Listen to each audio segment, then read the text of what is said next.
Welcome to date cartography, जहां हम date, money और पावर की उस दुनिया का नक्शा खोलते हैं जो अर्थव्यवस्था को शेप करती है, सरकारों को इन्फ्लुएंस करती है और भविष्य की दिशा तय करती है। Date cartography. जरा सोचिए, दुनिया का सबसे ताकतवर हथियार हमेशा मिसाइल नहीं होता। कभी कभी वो एक करेंसी होती है, एक नोट, एक नंबर, एक सिंबल। और पिछले कई दशकों से उस सिंबल का नाम है डॉलर।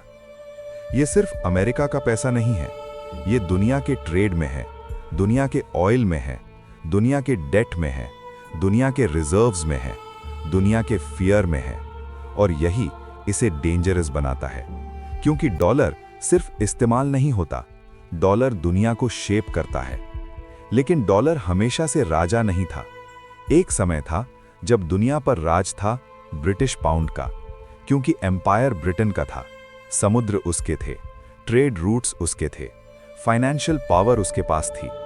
जहां उसका झंडा जाता था वहां उसकी करेंसी जाती थी। फिर इतिहास ने वार किया, वर्ल्ड वॉर 1, फिर वर्ल्ड वॉर 2। इन युद्धों ने सिर्फ लोगों को नहीं मारा, इन युद्धों ने फाइनेंशियल एम्पायर्स को भी तोड़ दिया। यूरोप थक गया, ब्रिटेन कमजोर हो गया, खजाने खाली हो गए, उद्योग टूट गए। और उसी समय एक नया पावर सेंटर उठ रहा था, यूनाइटेड स्टेट्स। जब दुनिया टूट रही थी, अमेरिका बिल्ड कर रहा था। जब दूसरे देश सोना खो रहे थे, अमेरिका सोना जमा कर रहा था। जब पुरानी ताकतें गिर रही थीं, अमेरिका ऊपर उठ रहा था। और वहीं से शुरू हुआ डॉलर का राइज। फिर आया 1944, एक मीटिंग, एक फैसला, एक नया वर्ल्ड ऑर्डर, ब्रेटन वुड्स। यही दुनिया ने कहा, चलो सिस्टम को स्टेबल बनाते हैं, चलो करेंसीज को एंकर देते हैं, चलो केओस को कंट्रोल करते हैं। लेकिन उस सिस्टम के सेंटर में किसे रखा गया? US dollar. बाकी करेंसीज डॉलर से जुड़ी, और डॉलर गोल्ड से। मतलब अब डॉलर सिर्फ अमेरिका की करेंसी नहीं रहा, वो दुनिया के भरोसे का सेंटर बन गया। और पैसा आखिर है क्या? कागज, स्याही, स्क्रीन पर दिखता एक नंबर? नहीं, पैसा है भरोसा। और उस समय दुनिया का भरोसा धीरे धीरे डॉलर में जमा होने लगा। लेकिन डॉलर की असली ताकत गोल्ड नहीं थी, गोल्ड ने बस दरवाजा खोला। असल ताकत थी अमेरिका, उसकी इकोनॉमी, उसकी फैक्ट्रीज, उसकी मिलिट्री, उसका ट्रेड इन्फ्लुएंस, उसके बैंक्स, उसके मार्केट्स। युद्ध के बाद दुनिया को चाहिए था फूड, फ्यूल, मशीन्स, मनी। और इन सब का सबसे बड़ा सोर्स था अमेरिका। मतलब अगर दुनिया को रीबिल्ड करना था तो अमेरिका से डील करनी थी, और अगर अमेरिका से डील करनी थी तो डॉलर चाहिए था। यहीं से डॉलर यूजफुल नहीं रहा, नेसेसरी बन गया। फिर सेंट्रल बैंक्स ने डॉलर जमा करना शुरू किया। क्यों? इंपोर्ट्स चाहिए, डॉलर। डेट चुकाना है, डॉलर। करेंसी बचानी है, डॉलर। क्राइसिस आ गया, डॉलर। धीरे धीरे डॉलर दुनिया की इमरजेंसी ऑक्सीजन बन गया, वो रिजर्व करेंसी बन गया। अब दुनिया सिर्फ डॉलर का इस्तेमाल नहीं कर रही थी, दुनिया डॉलर पर टिकी हुई थी। फिर आया 1971, एक शॉक। अमेरिका ने गोल्ड कन्वर्टिबिलिटी रोक दी, गोल्ड लिंक टूट गया। नॉर्मल लॉजिक कहता था अब डॉलर गिरना चाहिए, लेकिन वो नहीं गिरा। क्यों? क्योंकि तब तक दुनिया डॉलर के चारों तरफ बिल्ड हो चुकी थी।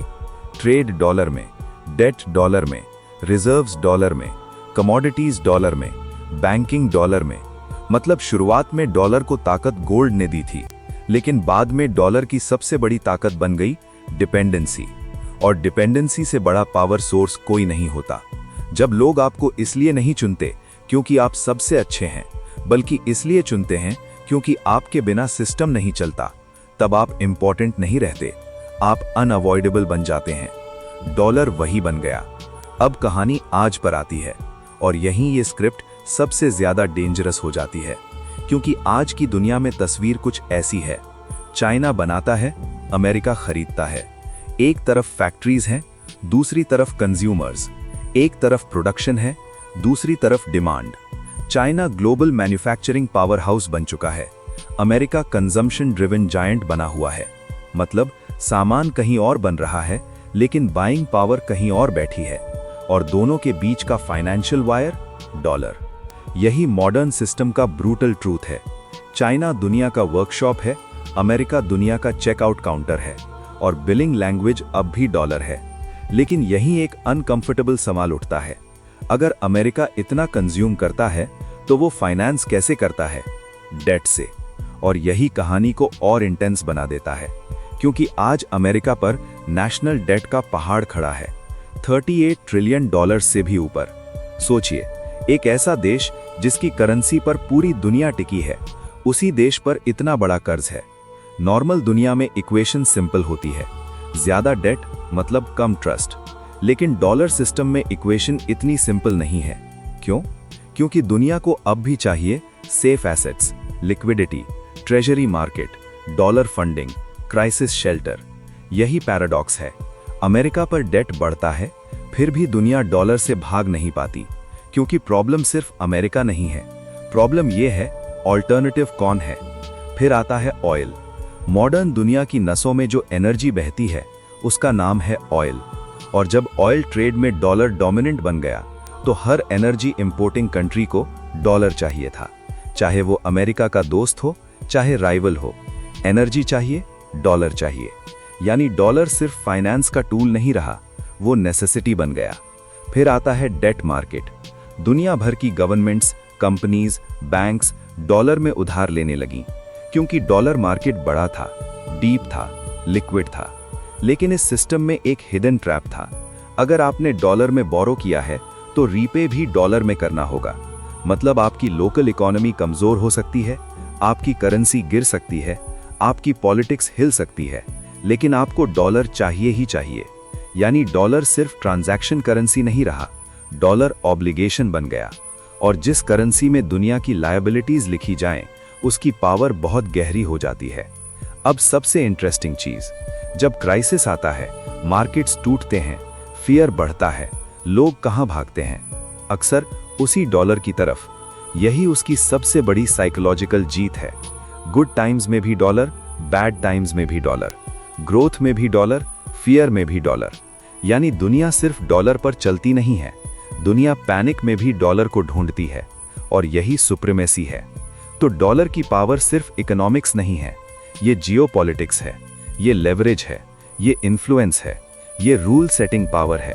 अगर ट्रेड आपकी करेंसी में हो, डेट आपकी करेंसी में हो, रिजर्व्स आपकी करेंसी में हो, ऑयल आपकी करेंसी में प्राइस हो और क्राइसिस में लोग आपकी करेंसी में भागें, तो आपके पास सिर्फ मनी पावर नहीं रहती, आपके पास सिस्टम पावर आ जाती है। और डॉलर एग्जैक्टली वही है, सिस्टम पावर। लेकिन क्या ये हमेशा रहेगा? जरूरी नहीं। इतिहास ने पाउंड को गिरते देखा है, तो डॉलर भी इमॉर्टल नहीं है। कंट्रीज ऑल्टरनेटिव्स खोज रही हैं, गोल्ड बढ़ा रही हैं, लोकल ट्रेड बढ़ा रही हैं, नए पेमेंट सिस्टम्स बना रही हैं। लेकिन डॉलर को रिप्लेस करना स्लोगन से नहीं होगा। उसके लिए चाहिए trust, liquidity, deep markets, institutions, legal confidence, global acceptance and time, बहुत सारा टाइम। और अभी तक दुनिया में कोई भी सिस्टम पूरी ताकत के साथ डॉलर की जगह नहीं ले पाया है। यही कारण है कि डॉलर की डेथ की बातें बार बार होती हैं, लेकिन हर बड़े शॉक के बाद दुनिया फिर उसी की तरफ लौट आती है। तो पूरी कहानी का सार क्या है? ये नहीं कि अमेरिका परफेक्ट है, ये नहीं कि डॉलर फ्लॉलेस है। असल सच ये है, दुनिया ने अपनी सबसे जरूरी चीजें डॉलर के भरोसे छोड़ दी। Trade, oil, debt, reserves, liquidity, safety, fear, एक एक करके दुनिया की फाइनेंशियल नर्व्स डॉलर से जुड़ती गईं। और जब पूरी दुनिया की नसों में एक ही करेंसी दौड़ने लगे, तो वो सिर्फ पैसा नहीं रहती, वो एम्पायर बन जाती है। और यूएस डॉलर वही एम्पायर है, बिना सेना भेजे असर डालने वाला एम्पायर, बिना बॉर्डर बढ़ाए इन्फ्लुएंस फैलाने वाला एम्पायर, कागज पर छपा हुआ एम्पायर, स्क्रीन पर चमकता हुआ एम्पायर। तो अगली बार जब आप सुने कि ऑयल प्राइसेस हिल गए, फेड ने रेट्स बदले, अमेरिका का डेट बढ़ गया, चाइना एक्सपोर्ट्स बढ़ा रहा है, या दुनिया डॉलर शॉर्टेज की बात कर रही है, तो याद रखिए, ये अलग अलग हेडलाइंस नहीं है, ये सब एक ही सिस्टम के सिम्टम्स हैं। और उस सिस्टम का नाम है डॉलर ऑर्डर। आज की दुनिया का सबसे शार्प समरी शायद यही है। सामान चाइना बनाता है, खरीदा अमेरिका करता है, लेकिन दोनों के बीच पावर का असली सर्किट डॉलर चलाता है। अब सवाल ये नहीं है कि डॉलर पावरफुल क्यों है, सवाल ये है अगर एक दिन ये पावर हिल गई तो पूरी दुनिया कितनी हिलेगी। अगर आपको ऐसी deep, cinematic, high power financial stories पसंद हैं तो वीडियो को लाइक करिए, चैनल सब्सक्राइब करिए और कमेंट में लिखिए, क्या डॉलर का राज अगले 20 साल भी चलेगा या नया फाइनेंशियल ऑर्डर क्वाइटली बन रहा है।